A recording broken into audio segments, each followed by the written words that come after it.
You know, if you go back and you watch in the 90s and you watch Norman, whenever Greg Norman used to chip, he used to kind of eye out his chip, and he used to hold the club in his right hand, and you used to see him wagging the club. He was getting a sense of the feel of the weight.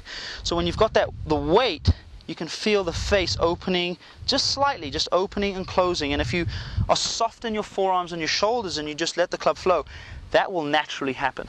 One of the important things that I think you mentioned, that so many amateurs, when they sit over the ball and they start to make a stroke, their lower body might as well be in concrete. Right. There's no sense of rhythm or balance or athleticism there, and it's critical. People just are trying to make this really compact, tight stroke and trying to control the club.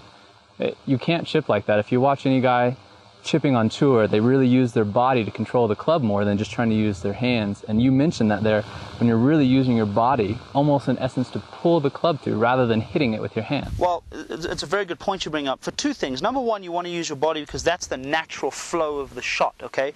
But the other thing about it is, let's rewind a little bit. We talked a little bit about as you're coming down at impact. So if we had to take a still photo at impact, I would want at impact my hands to be ahead of that club head and the shaft to sit a bit this way, because that's the position that we have it addressed. I'm trying to hit it under this bar that's just in front of me, right? Well, so at impact, I'm trying to get into that position. Well, if we come down on my downswing, so if I'm coming down here and I'm coming on my downswing, well, right now there is that angle. Well, if I don't use my hips, the only way for me to get this club to that ball is to actually use my wrists, because I'm not using my body. I actually have to. The club has to release.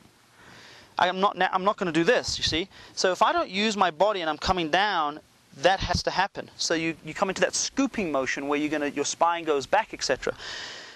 If I get into that same down position and I stop here, and now I just let my hips flow, it's actually the rotation of my hips that will bring my arms down and allow that angle to maintain.